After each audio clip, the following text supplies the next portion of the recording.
Did you guys watch the Super Bowl yesterday? Did anyone have any comments Yes, on it? What do you It guys was think? on. It was good? It the was on. halftime was fire. Yeah, I heard the halftime was better than the game. Yes. Yeah, someone I know, a friend of mine, made a remark on social media that this is the most like how would I say, not so much uneventful, but like no one really cares Super Bowl because no one's favorite teams were actually playing. It was like two just random weird teams. Yeah, I'm not sure how you guys feel about that. I don't want to insult anyone if you're from LA or that's true. Cincinnati. No, that's true. Yeah, But the halftime was good. the halftime was good. I'm glad you Yeah. guys liked it. Good. All right, I guess we get started. Let me see if I get my camera on. Awesome. Well, here we are. All right. So as you guys see, I'm not in my normal setting. I'm still here in the hotel room, but we'll be back to normal next week. All right. So one of the things I want to speak with you guys about, first of all, let me just explain to you. Yesterday, I had the privilege, obviously, to meet with some of my friends, and one of my good friends is Landy Garcia. He's a longtime real estate lender. He's been with Annie Mac now for probably close to 10 years. And him and I were talking about, the rising interest rates and what he's seeing on his end. And listening to someone that's on the front lines and learning to see where the market's going is always very important. And he agreed with my kind of my sentiment on the market that on his end, they're starting to see a lot of a big slowdown, humongous slowdown on refinances. And the reason why is because as interest rates go up, people don't refinance. So he said that part of the business is drying up. But what he is seeing is that some people are cashing out. So cash outs, when people cash out on their houses, what that leads to is people then having more money in their pocket and then possibly going out there and doing whatever with it. Some people cash out because they want to make repairs. Some people cash out because they want to buy more houses, or maybe somebody just wants to pay off some bills, whatever the case may be. But at the same time, what that leads to is a lot of people being over leveraged on their homes, which is not a good thing, because as time goes by and interest rates continue to climb, because he is saying that he's seeing interest rates climb on his end. The average interest rate right now is like close to 4% or over 4%. Meanwhile, there's agents that have been in this business the last few years who have never seen a 4% interest rate. So we're seeing a 4% interest rate now, and it's only climbing by the day. And with that being said, home prices are going to start to level off sooner or later, not maybe tomorrow or next month or anything like that. But what happens is that the home prices are directly correlated with interest rates, because the higher the interest rate, the higher the financing cost, which means that it's less house that people can afford. And with that, there comes a slowing housing market, because then less people are in the market. Then you have homes sitting on the market longer, and then you'll start to see homes level off and even possibly go down in value. What happens when a person's house goes down in value and they refinance just maybe a year or two before, and maybe they refinance at, I don't know, 90%, or maybe some people took out the full 96.5%. Well, they're going to find themselves to be underwater. And the more people that are underwater means that a lot of people are like, why am I paying on this home, or why am I paying on this asset that is no longer worth it? And you're going to start to see a lot of people start to foreclose. That may be 2-3 years out, maybe even longer. We don't know how long that could take. But what I'm saying is the tide is starting to turn. Last week, we saw the 10-year bond, which is what controls interest rates, is a 10-year bond, hit over 2%, which is historically, it's still very, very, very low, but it has never been seen before when home prices have been this high. So the last time we saw interest rates, the bond yield over 2%, closer to like 4%, 6% in that category, was during the 2008 crash. And home prices were slightly less than what they are now, maybe a little less, or maybe in some places a lot less than they are now.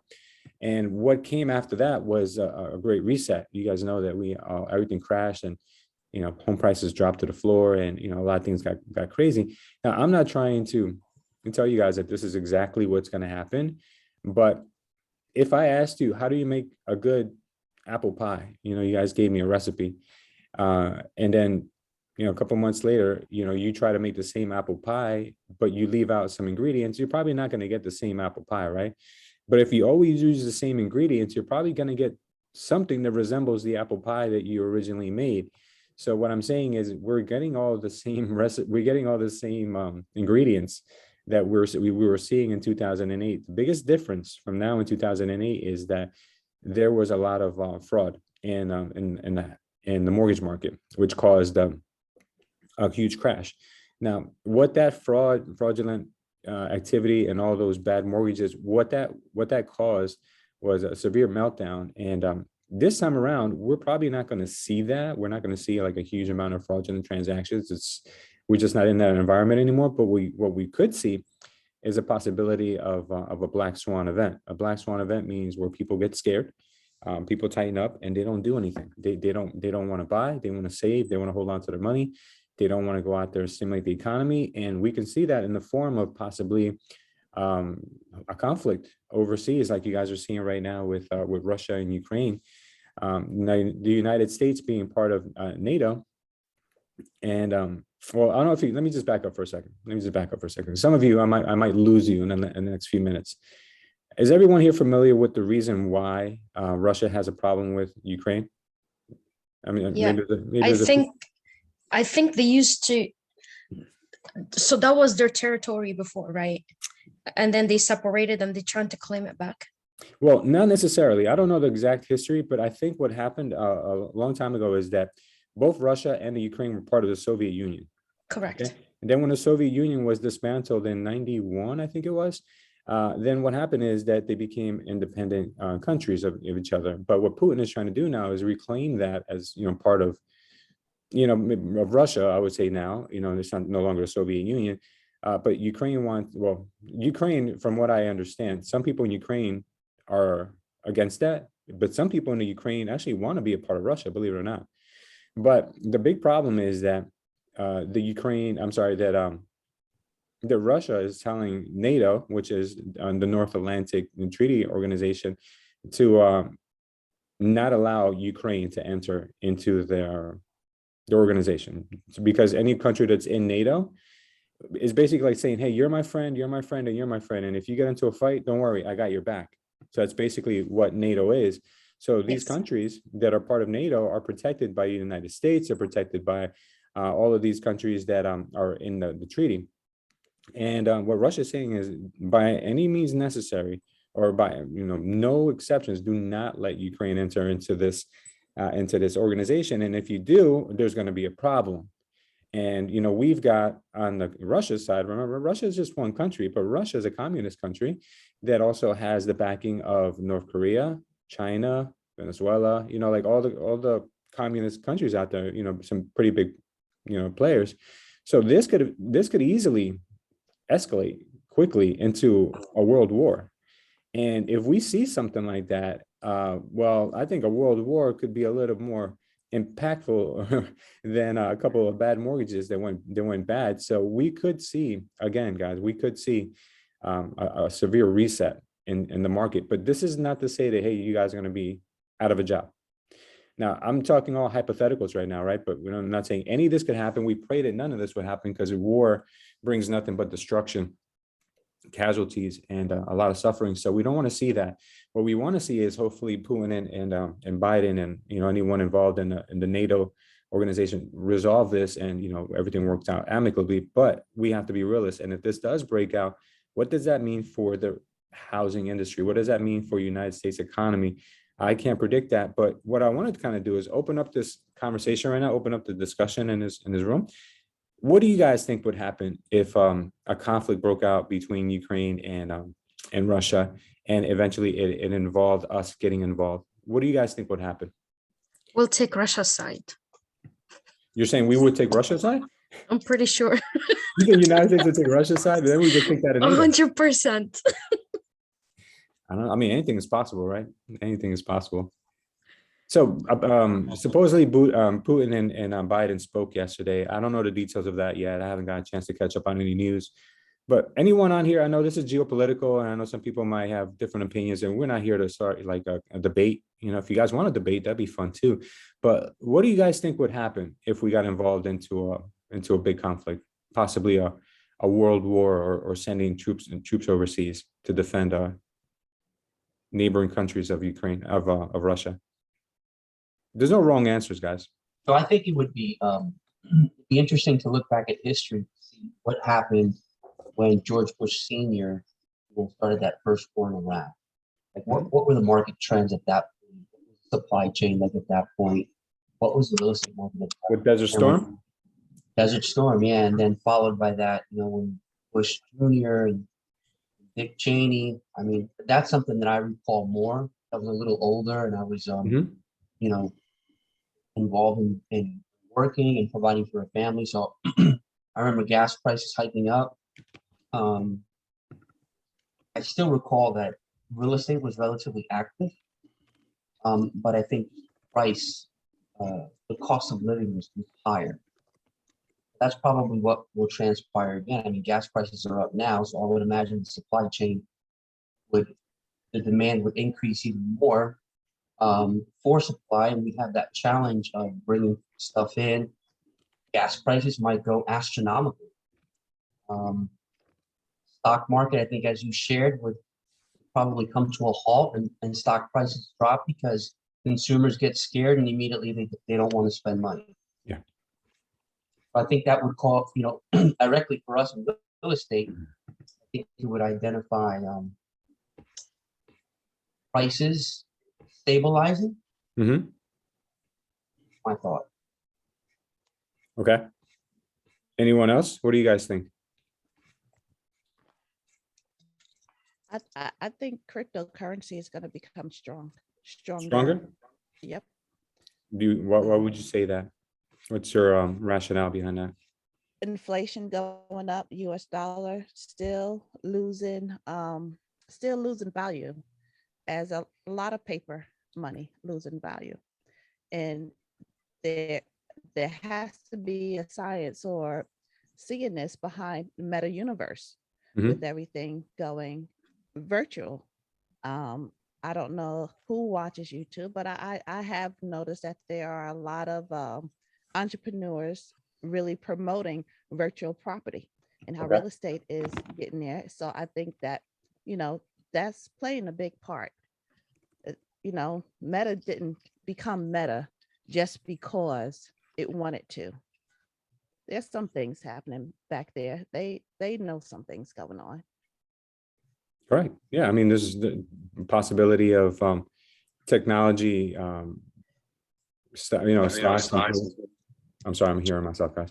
Yeah, the possibility of technology still doing well because there is an overall need and demand for it. I mean, that obviously that could trump anything that's going on out there. Now, look, if I would ask you guys the same question pre-pandemic, and I say, guys, what do you think would happen if a pandemic broke out across the entire world? Do you think our economy would go up or down? I'm sure everybody would probably, maybe 90% of the people would have been like, yeah, I think we're going to go into severe depression.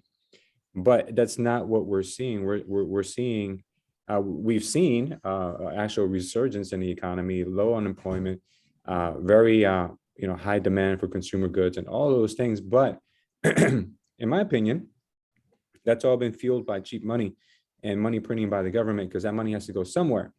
Now, the funny thing is that money only lasts in the consumer's hands for so long until it's eventually ends up in the corporation's hands, the people who produce the goods, the people who have housing, the people who are entrepreneurs.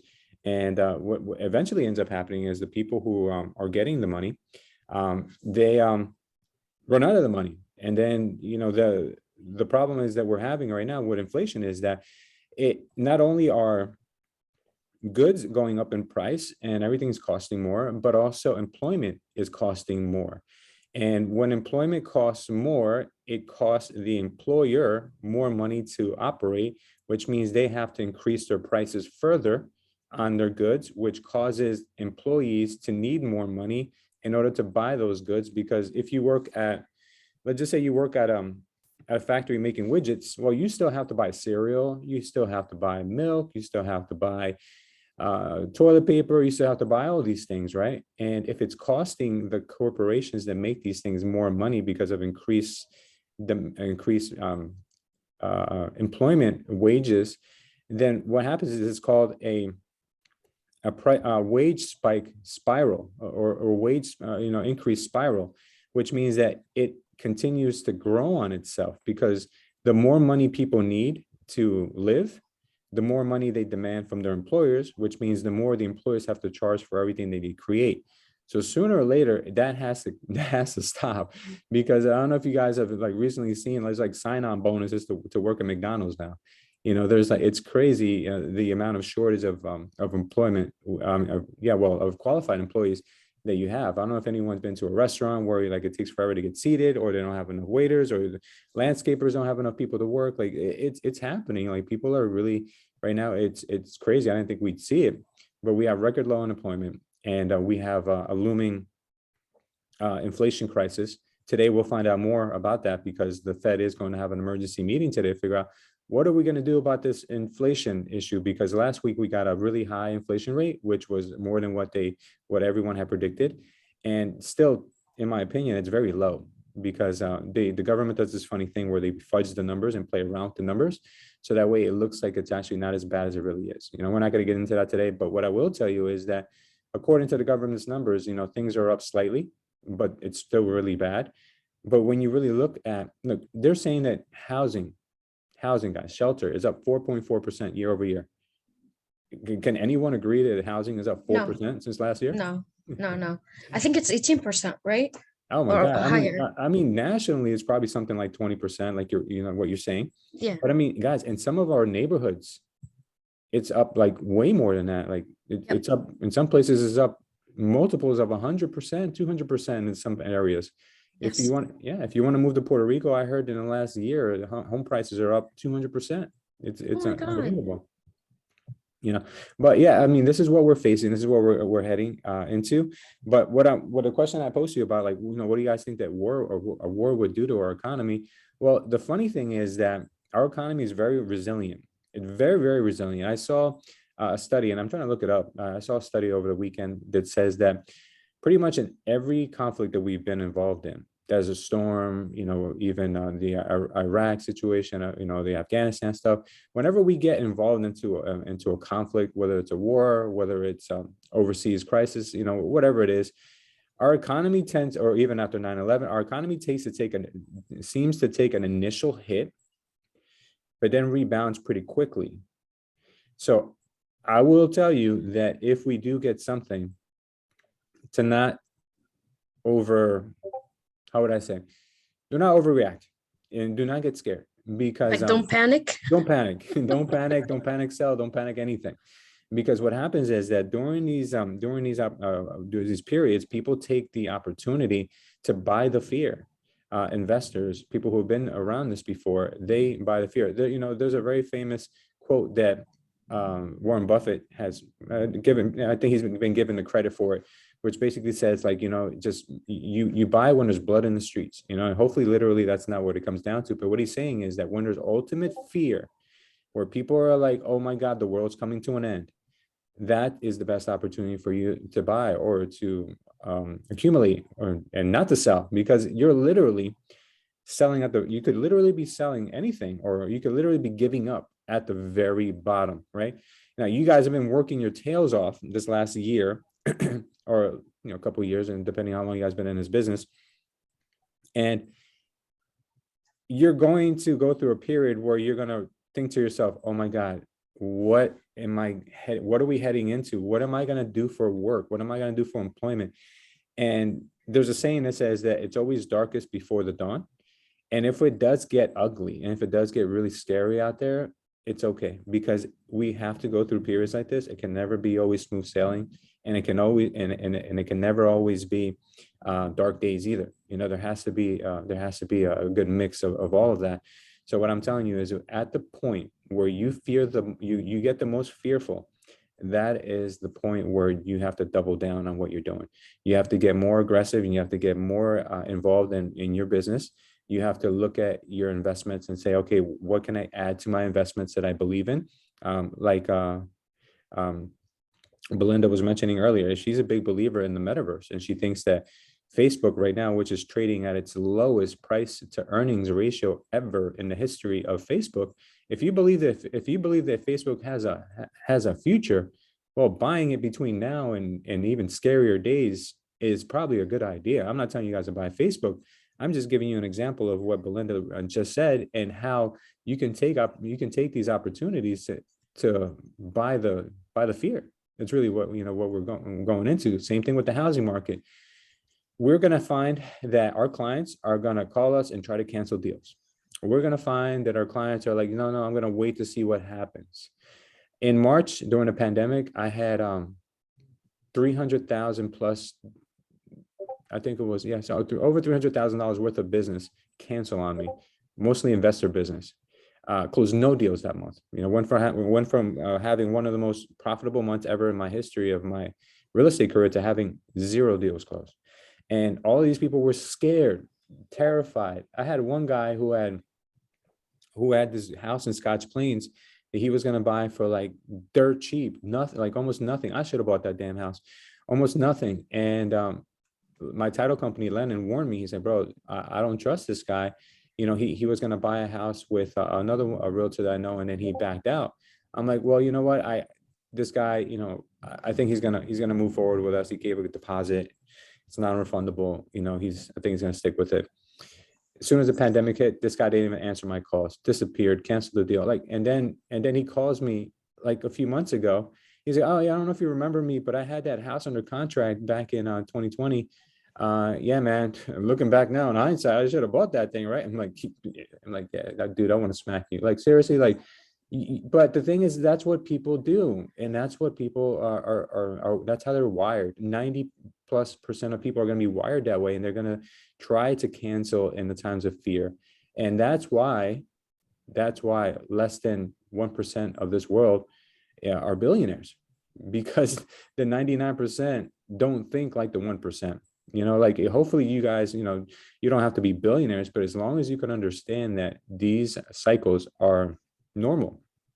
And when it comes to a cycle that we're heading into right now, which I think is like almost like you want to call it like a perfect storm, or like a cocktail for disaster. You got high interest rates, you've got this recession that we kicked down the road from when we had the pandemic that still has never played out. We've got possible a war going on. We've got all these things that we've seen. We've got a stock market that's been propped up for the last 12, 13 years that hasn't felt any kind of pullback.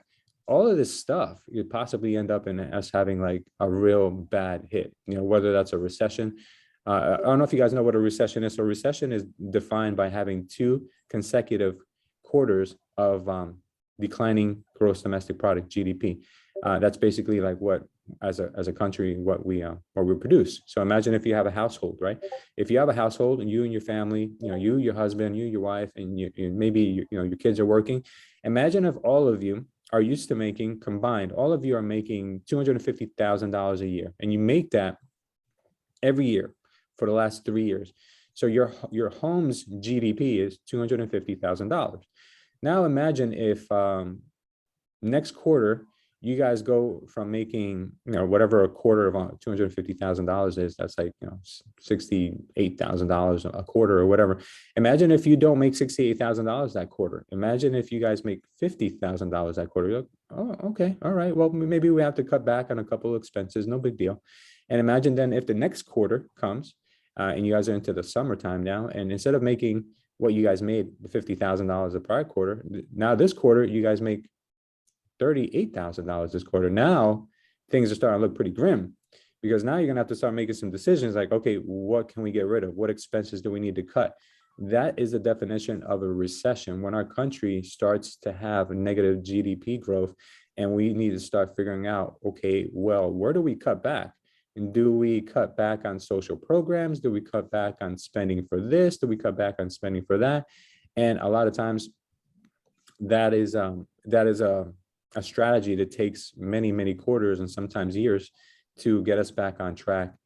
So not to, kind of confuse you guys with, economy and geopolitical stuff, but it's all relevant. It's all relevant to what we're going to see and the opportunities that are going to be before us. So what I'd like you guys to kind of understand today is the following. Yes, all of this is hypothetical and doesn't necessarily need to play out this year or anytime in the near future. But recessions are normal and healthy for an economy, and they will eventually play out. But if they do play out, I just want you guys to be prepared. I want you to be mentally prepared. I don't want you guys to panic, like was said earlier. I want you guys to really understand that in those darkest times are the biggest opportunities of your life. those are going to be the times where millionaires and billionaires are made. Okay. You guys remember there's another saying that says that more millionaires were made during the Great Recession than any other time, or Great Depression. I'm sorry, Great Depression than any other period in history. Now, why do you think that is? Why do you think that saying or that fact exists? Why do you guys think? Well, the first thing that I believe is that those that became a millionaire saw a need and they were able to supply. The ideas came. Supply and demand took a big effect. Yeah, exactly. Belinda, during those times, there are a lot of needs that come up, a lot of things that people cannot go without. And yeah, opportunity comes in creating something that people need, obviously, for sure. Also, everything goes on sale. Everything goes on sale during a recession, depression, because, at those times, people then clamor down. And the most important thing is food, shelter. That's the most important thing. So everything else goes on sale. Stocks go on sale, cars go on sale, real estate goes on sale, crypto or whatever you're in, right? Like, So Louis, do you think it's a good time to buy Bitcoin now? I think it's a good time to always have, how would I say, always have a balance. So for instance, if right now you feel like a Bitcoin or Facebook or anything is a good deal, buy some, don't buy all. Because the problem comes when you spend all your money and then the real drop comes and you're like, oh, damn, I should have waited. So the key is always to have a good percentage of money on the side. Like, and for some of you guys, it may be hard because some of you guys are maybe, you're closing to closing, paycheck to paycheck. And I understand that. The first thing you need to do is figure out what you can do to not be that. All right. Before we talk about what you can invest in. But that's a topic for another day. But yes, I always think that always when you find something is on sale, dollar cost average, that's a DCA. That's the biggest thing I could tell you. You guys probably heard this a million times, but just buy just a little. Don't have to buy it all. Just like in real estate, like you don't know when the top for real estate is. You don't know when the bottom for real estate is. But I think this is a good place to sell. So I've been selling my real estate, and trying to hold on to some of that money on the sideline, because when the time does come for a massive correction, I'll be ready. So I know a lot of you have been finding success in buying real estate right now. You guys are doing well, and I congratulate you for that. But for me, I feel like right now is a good time for me to kind of take a step back. But if you find that there's opportunity in other assets, go right ahead. Or if you find that there's a great opportunity in a house that cash flows or a house that's stupid cheap, go ahead and buy it. So there's never really a right time for everything, because there could be anomalies. Like we said the other day, like Facebook got a really bad earnings report. And Zillow got a really bad earnings report. A lot of these companies got bad earnings reports. Maybe that was the local bottom for those, and maybe those have seen their bottoms. So we can't talk in generalities for everything. We can't say, look, on December 12th of 2022 is going to be the bottom for everything, because it just doesn't happen that way. It could be a good time to buy. It could be a good year to buy. It could be a good month to buy. But no one here could ever say it's going to happen at this day, at this time, for everything. So if you find value in it, buy some and then hold some. We got a couple of people here who have some questions. I just want to touch on that for a second. So Tammy came on late, but she wanted to kind of catch up on what the topic is about today. Tammy, today's topic is about, okay, we've got a lot of, we can't ignore, we cannot ignore what's going on right now between rising interest rates, a possible war, weird things going on in the economy. What could possibly happen to real estate? What could happen to our industry if we see that? And we don't know. None of us can tell the future. If we did, we wouldn't be on this call today. But what we're trying to get a hold of is like, okay, what do you think, where the opportunities could be? What do you think it could mean for the economy? What do you think it could mean for us down the road? How long would it take to recover? So we're just talking right now, so that way we are better prepared and informed when something like this were to occur. And if it never occurs, great, perfect. But at least if it does, we're prepared for it, and we have some kind of understanding of what's going on. So don't worry about that, Tammy. And I think we got LaShawn here who's asking something. LaShawn said he has an agent that's interested in EXP. That's amazing. That's one good way to keep your economy leveled off, no matter what happens, guys, is to build your EXP agent count. And that would be a good idea. His name is Eduardo. He set up a 15-minute call. Okay, no problem, but I'll hook up with you on that. Ecliff is saying that it's a good idea to get some gold and silver on hand in the house. Do you guys know that in times like this, when there's high inflation and very possible war on the horizon and a lot of insecurities, a lot of people flee to commodities. Do you guys understand what commodities are? No. Commodities are like raw materials, kind of like sugar, wood, lumber, gold, silver, oil, coffee, oats, all these things that are staples that we need, not things that we want, things that we need, like ethanol, all of these things that we cannot live without. These are the things that actually do really well in these times. So remember earlier, I told you that we had this inflation report from government last month. And one of the things they said is that food is up 7% year over year. I don't think so. I think food's probably up a lot more than that. I know it because, obviously I have to go and buy food from time to time when it's my turn. And it's expensive. What did I pay? I went to a restaurant here in Elizabeth recently, a Peruvian restaurant. And I ordered a dish that would normally have cost me $12 or maybe 15 tops. And that's like including the tip. I paid $30, including the tip. Oh my And God. yeah, and I mean, like, I don't know, maybe I'm just way out of the loop, but I paid $30, including the tip. And it was nuts. I'm like, oh my God, it was good. Don't get me wrong, it was delicious, but it's $30. And I'm like, this is up a lot more than 7%. I showed a statistic at Ivani as a presentation on Friday that corn futures, corn is a commodity. Corn is something that a lot of food manufacturers buy ahead of time. Why? Because if companies think that the price of their most important raw good is going to go up, and they buy it ahead of time on contracts, which means that I'm going to pay you in today's price, I'm going to pay you for 100 tons of corn or whatever, however they order, metric ton, who knows how they order, right? But I don't want it right now. I want it in the future. But if corn prices go down, I'll still pay you today's price for it, because prices can go up or down. But if corn prices go up, well, that means I save myself some money. I locked in the prices today. Yeah. Just like you guys lock in your mortgage rates. Yeah. You guys lock in your mortgage rates because the mortgage rate can go up, but it could also go down. So what they do the same thing with food. They do the same thing with natural resources, with gold, with silver. Like all of this stuff is done on futures basis. And corn futures, guys, from this time last year, or from the beginning of 2021, they're up over 133%. Unbelievable, right? Unbelievable. Wow. Yeah, it just shows you. It just shows you that things are really getting kind of crazy, and they're getting nuts out there. But not to fear, things do not always go straight up all the time or straight up to the right all the time. There has to be corrections, and there will be corrections. But I do think that for the remainder of 2022, it's going to be a lot of uncertainty and a lot of fear. So if you guys are looking to diversify, like Eclipse said, looking at commodities, gold, silver, and that doesn't mean that you guys have to take possession of a barrel of oil and have it delivered to your house and store it in the backyard, because I think the inspectors in the city might not like that too much. But you can literally get the paper version of it. There's a lot of options for that. So I mean, this is not a class on investing in finance, but I'm sure you guys are smart enough to do a Google search to figure out how to diversify yourselves and protect yourselves. Yeah, I mean, and another thing too that you can do, believe it or not, in a time like this is invest in yourself.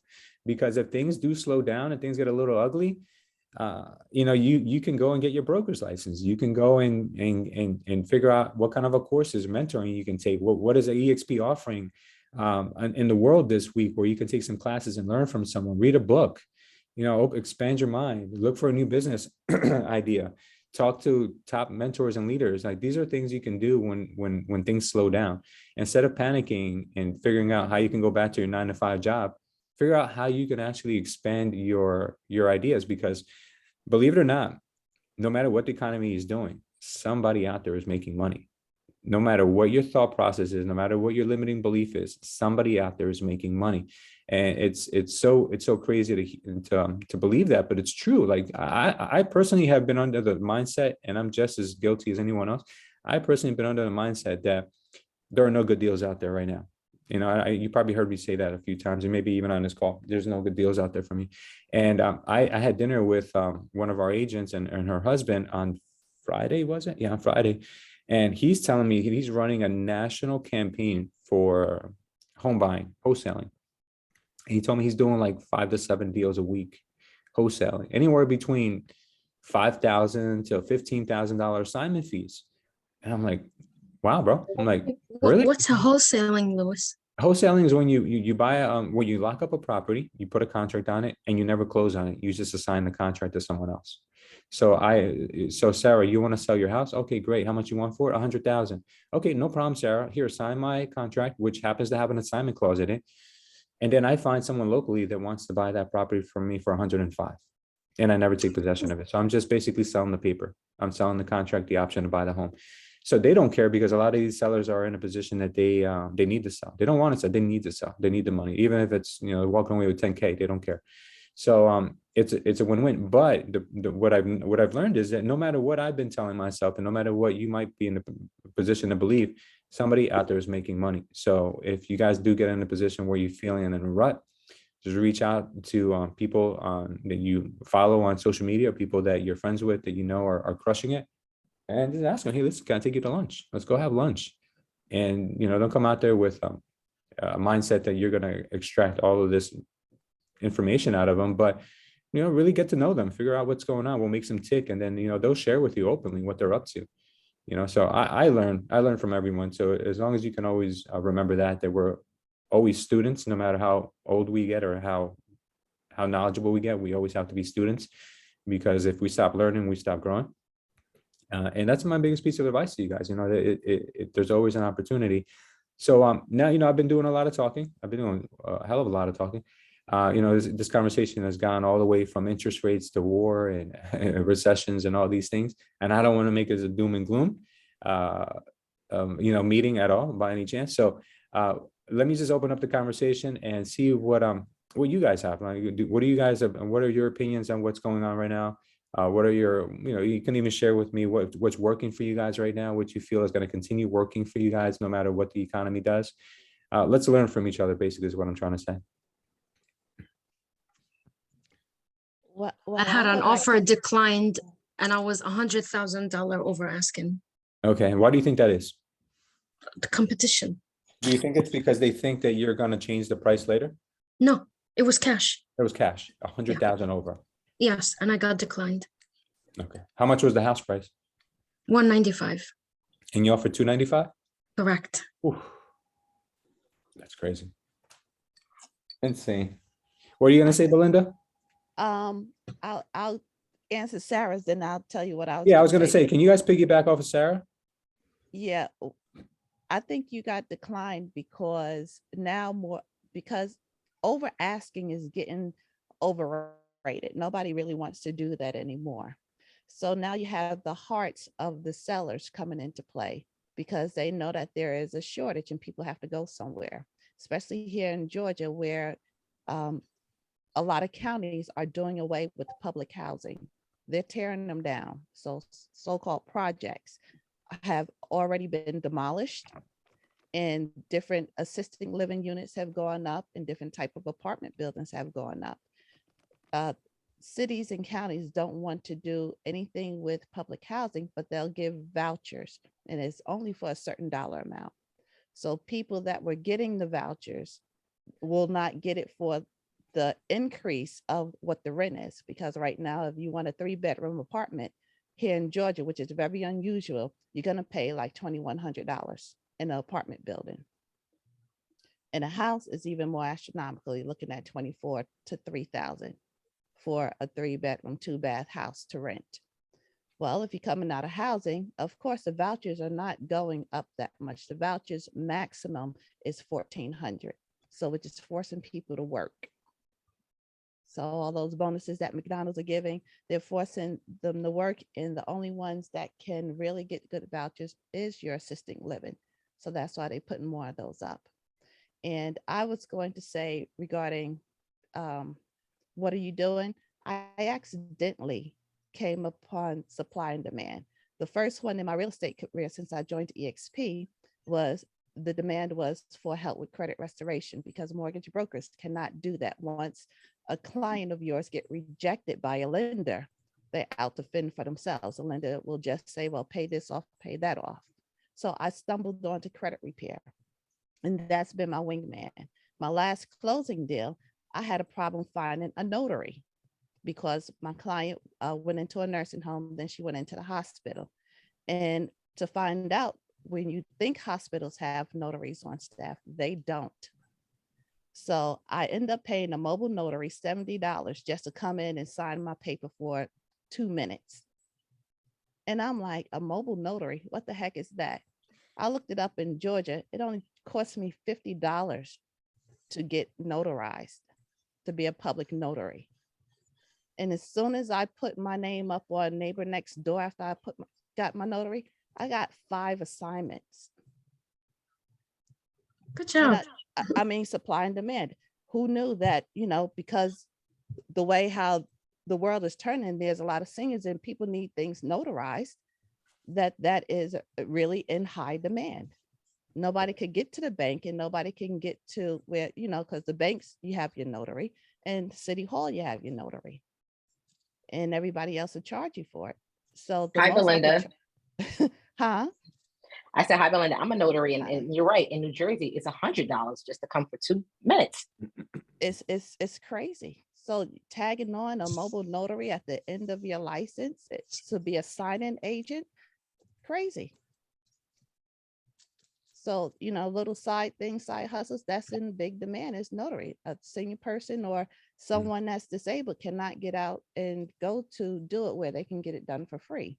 You don't have to charge them astronomical prices, but that is a big entrepreneurial business. That's Can such I just a add really, to it?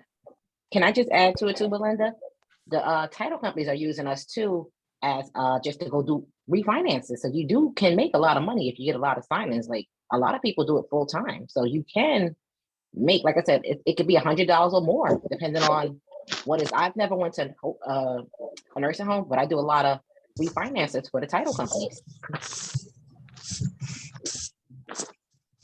that's actually a really smart idea. I just got my notary this year and I didn't think about doing anything like that.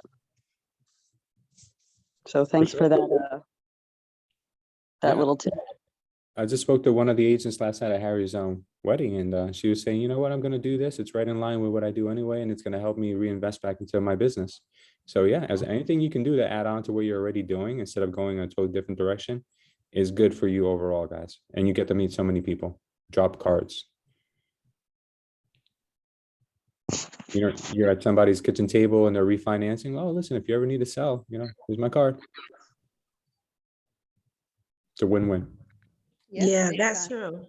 Hey, good morning, everybody. It's Nakia. Speaking of the notary signing business, I just tacked that onto my resume. So I just did, I took the certifications, even for, I'm not sure if any of you are familiar with the loan signing system, Mark Wills.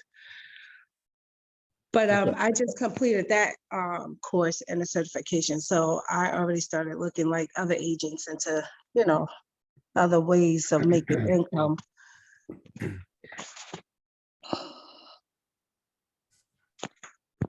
Okay, good. Anyone else want to add to that?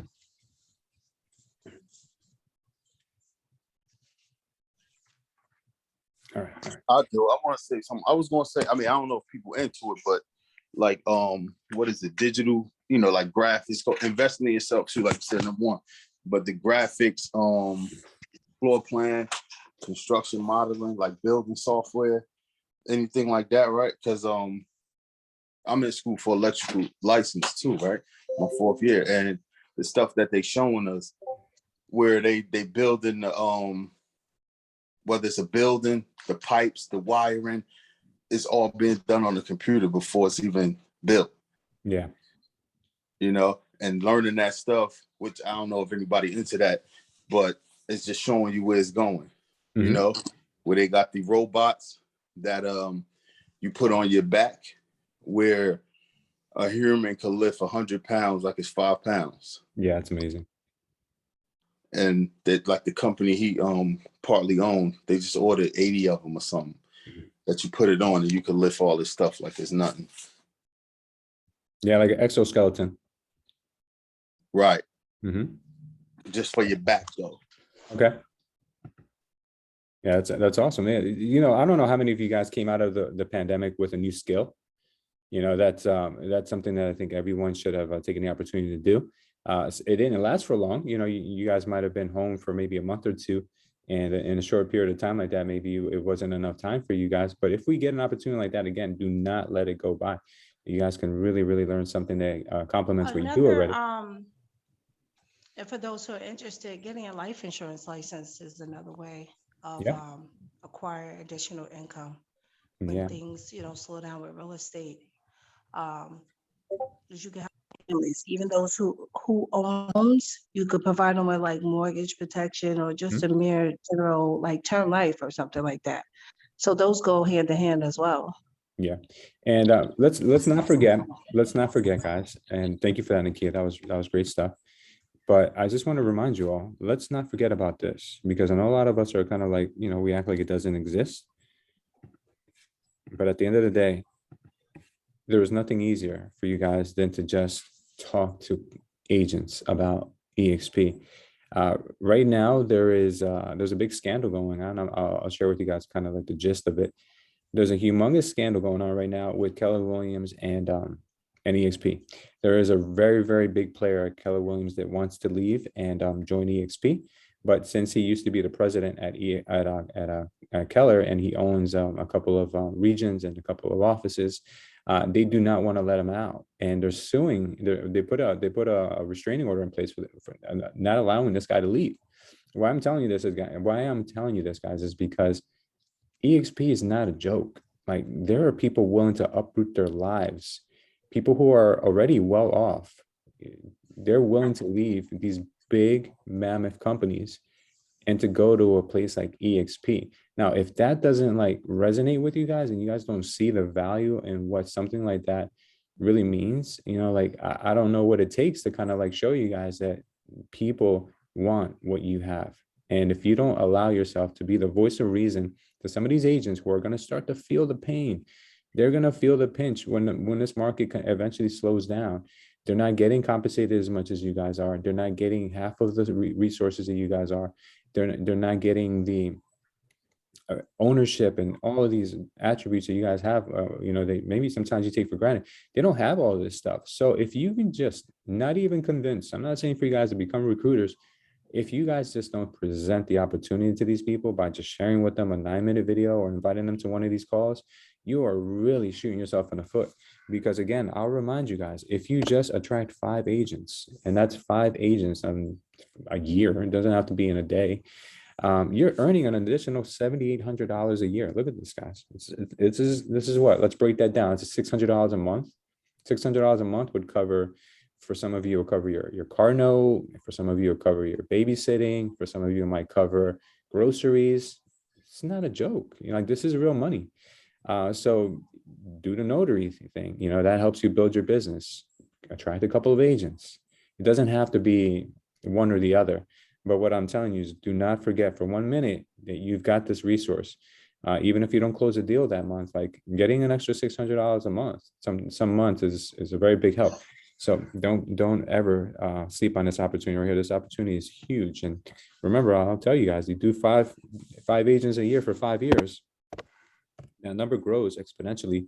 You'll earn $40,000. But remember, guys, you don't just earn the 40.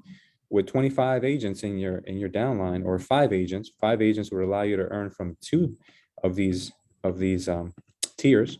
You'd earn tier 1 and tier 2. With 25 agents, you'll earn all the way up to tier 6. You know, to unlock tier 7, you have to have 40 agents, but you don't have to worry about 40. You just have to worry about 1, because 1 is all you need to get to the next one. That's all you ever need. So, you know, not to tell you guys you got to become recruiters, but tell you guys that, hey, if you're happy and you're here, it's because you know you're at the best place you could be. Why not share that with someone else? You know, this will make you more money than any profitable year in real estate if you just treat it as a business and not just treat it as something that is an uncomfortable conversation, because it doesn't have to be. It doesn't have to be an uncomfortable conversation. It could just be a friendly suggestion. Just like if I said to you, "No, man, I'm starving. You know any good restaurants around here?" What are you going to say? No, I'm sorry, I don't. That's a very uncomfortable question. Agents sometimes, they feel the pain, but there's ego and there's, sometimes there's pride that comes along with that where they don't want to tell you that they're feeling pain.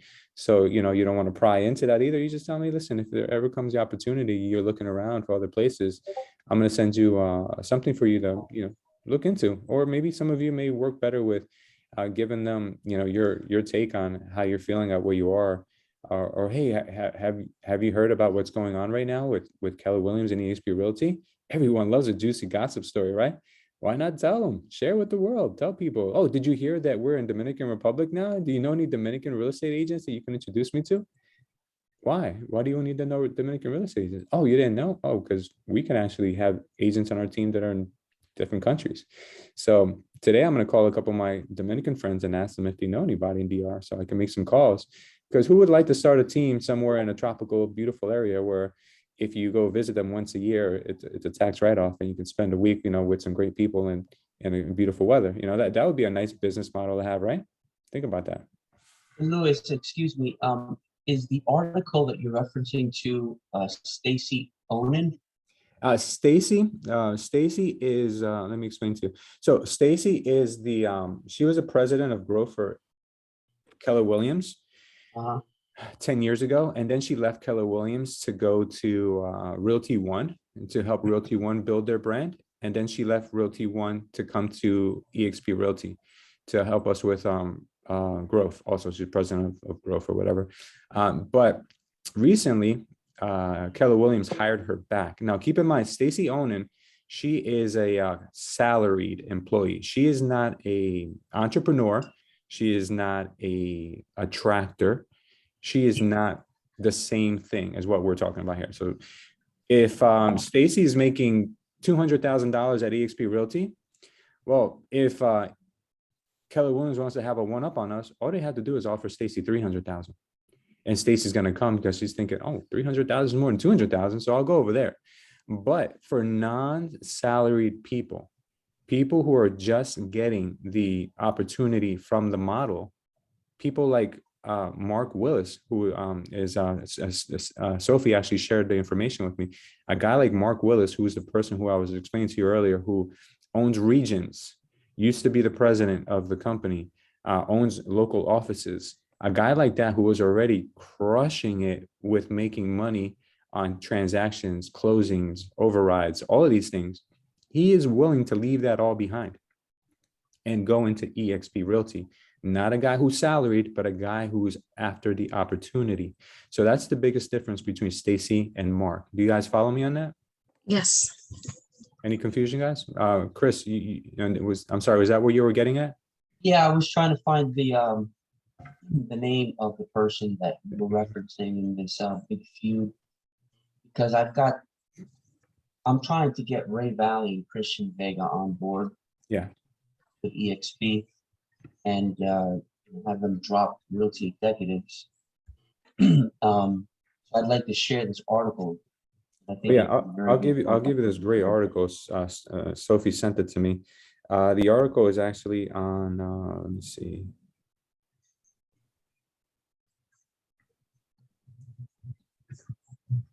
It's on LinkedIn. Was it on LinkedIn? No. Was it on LinkedIn? No, it wasn't on LinkedIn. It was on Realty Trends. Let me find it right now. I'll share it with you guys. Hey, Louis. Yes, sir. Hey, while you're looking for that, just wanted to give, just share with you guys what I'm doing. And what I'm doing is I'm calling agents that I know. I'm also calling agents that I'm doing business with, and I'm setting up a meeting with them where I ask them to share their company structure, and I share my company structure. So it's completely open. And I tell them I just need 10 minutes, and if you can take 10 minutes to explain your company to me. So it's proven to been working out. I have an agent that was supposed to join us today, and something happened with her family, but she's coming on board. I've been talking to a lot of agents, and I got a listing in Puerto Rico, which I'm going to be partnering up with someone over there from EXP.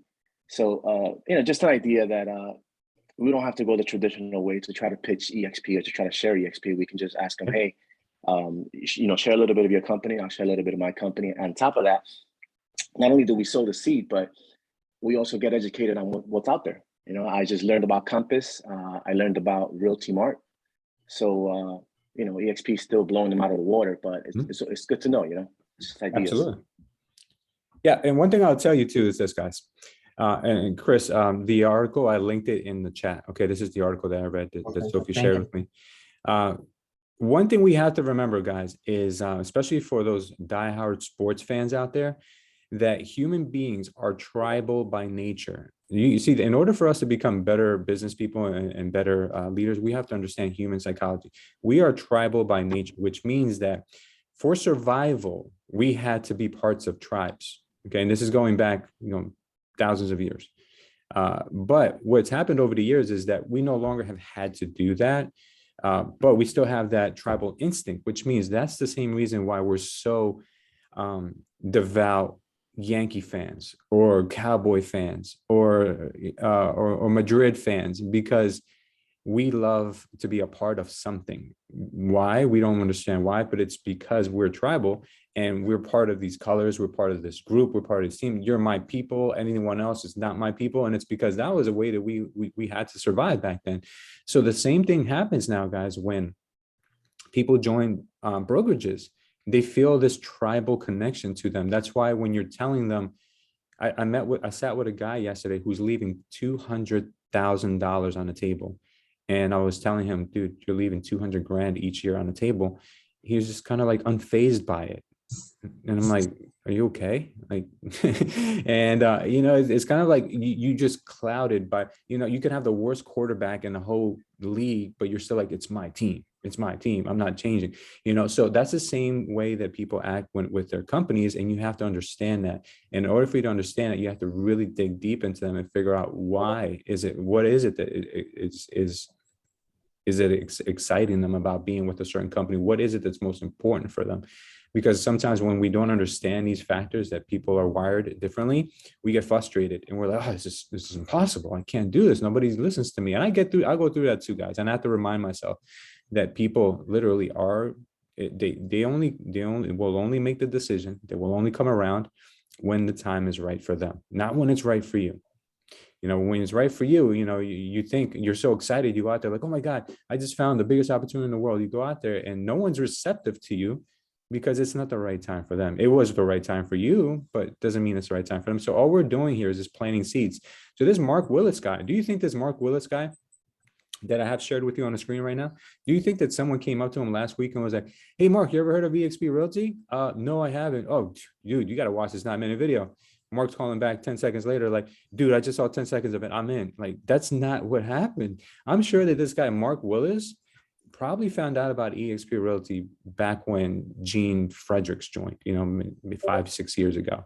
And has probably been sitting on this information since then, brewing. And he's kind of like, damn, every day that goes by, like, oh man, like, yeah, you know what, I'm not really liking this over here at Keller. Oh man, Gary was really mean last time I spoke to him, really dry on the phone today. Oh my God, I can't, if I hear one more story about these guys at Exp Realty making so much money on their rev share or on their stock, I'm just gonna go crazy. And it brews and it brews and it brews to the point where he gets to the tipping point. And then he calls whoever it was that introduced him, whoever he thinks can get him into the right position, and he makes this move. So don't think that this Mark Willis guy was a behemoth that got knocked over in one day. Like, I don't know his story, but I'll tell you right now, it's hard to get, you know, single agents to make a decision. A guy like this who owns regions and franchises, I'm sure it wasn't just by mistake, you know, that he's coming over. This is probably a plan that he's had in place for a long time. So with this story, if you guys take the time to read it, which I think is a good read, and it's a good share with other people who might be looking at EXP. They don't need to necessarily be from Keller, but it just goes to show you that mindset at Keller versus the mindset at EXP Realty. You know, we don't have non-competes with our agents. We don't have non-compete with our management and our leaders because we don't believe in that, you know, but because we don't feel like there's any competition out there anyway. But companies now like Keller are putting non-competes in place, and they're putting these contracts in place for their talent to not leave and specifically go to EXP Realty. So it just goes to show you that they're scared, you know, and I'm not trying to insult anyone's company or insult anyone here if they ever worked at Keller, But I'm just telling you right now that I don't agree with their business practice, even though I guess it's the best thing for them to protect themselves. I personally don't agree with their business practices because it shows that they're basically acting out of fear. So if you guys say it's about a 10-minute read, I would recommend you guys read up on it so you kind of understand what's going on out there in the environment and what kind of a golden opportunity you guys have, where you have someone like this literally uprooting their whole life and taking it to court in order to be able to come to work where you guys work right now. That says a lot. Says a lot. It does. Yeah, there's a hashtag trending right now. It says free Mark Willis. You see it right here? It's funny. Yeah, so crazy times. You know, it's just gonna show you guys, you know, like sometimes we take for granted what we have right in front of our face. All right. Anyone else want to share anything? And thank you guys. You guys are really, really insightful today. You guys have a lot of good stuff going on. I have an answer for the question from the beginning of the Zoom. So if we do go into war, was it World War III? Yeah. I guess America will side with Japan and alliance with Israel, UK, and Turkey. Okay, so my brother, he works for cybersecurity, and I just texted him. And that's what he said? So I cheated. Cheated. Wow. Yeah. Well, I'm sure. Yeah. I mean, Japan learned the hard way. So Yeah. no, it's not funny, but yeah, I mean, like, yeah, there's, you know what, guys, we don't want that because you know what, like, Russia is they're not a joke. Like, Russia is, they're run by a bunch of very wild, not sane people. There's targets in the United States that could easily be targeted, you know, by them if they really wanted to take it there. So let's just pray and hope that it doesn't get to that point. I'm trying to scare any of you, but yeah. But it's not. Do you guys remember Desert Storm? How many people remember Desert Storm? I do. I remember a day during Desert Storm where I think I had heard on the news, and I think during Desert Storm I was like 15 or 14. Oh, so no, 12 probably. And I heard that the U.S. could possibly be a target for missile strikes. And I went to bed that night thinking, oh my God, what would happen if, like, you know, we got hit by a missile? Like, I mean, that's never off the books, you know. We don't ever want to hear that. It's never, you know, but let's just hope that, you know, our military is you know, capable of defending us, you know, for all the taxes we pay. Let's just hope that, you know, we have something that doesn't get to that point. You know, I mean, not just for us, but, you know, like, we can't value our lives more than we value lives in Ukraine, or value lives in Poland, or anywhere else in the world. So let's just hope it doesn't get to that point. So do you want to laugh? Yeah, please, let's lighten it up. I know you said like during the pandemic, you know, a lot of people learned new skills, right? Mhm. So that's when I got my license for Oh, real look at that. estate. Yeah.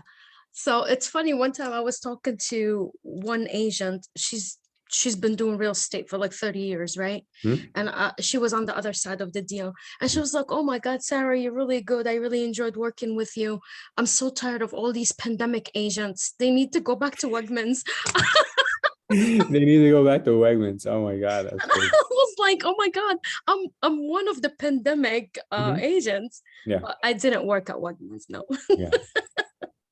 I got you. Well, one last thing I'm going to share with you guys was the information that I tried to tell you before, which was this. This is a chart that I had seen a couple of days ago that shows like all of the major conflicts that we've had over the last, I don't know, probably the last, I would say, good 80 years it has here. We've had a lot of conflicts, and what we see is that on average of all these events that have happened worldwide and through the 80 years that is tracked here, we see that the average drawdown, which means that the average amount that the S&P 500 are the 500 largest companies that operate on that exchange throughout the world. Well, it shows here that on average, we lose 5% of the S&P's value, which at this point in time right now, we've lost already more than 5%. I think the most we've gotten down is like about 14%. But there are also other metrics here that are measured So for instance, the bottom happened after 22 days of an event happening, and the recovery takes about a month and a half. Okay, now some of the recovery periods were a year, like with Pearl Harbor, it took 307 days.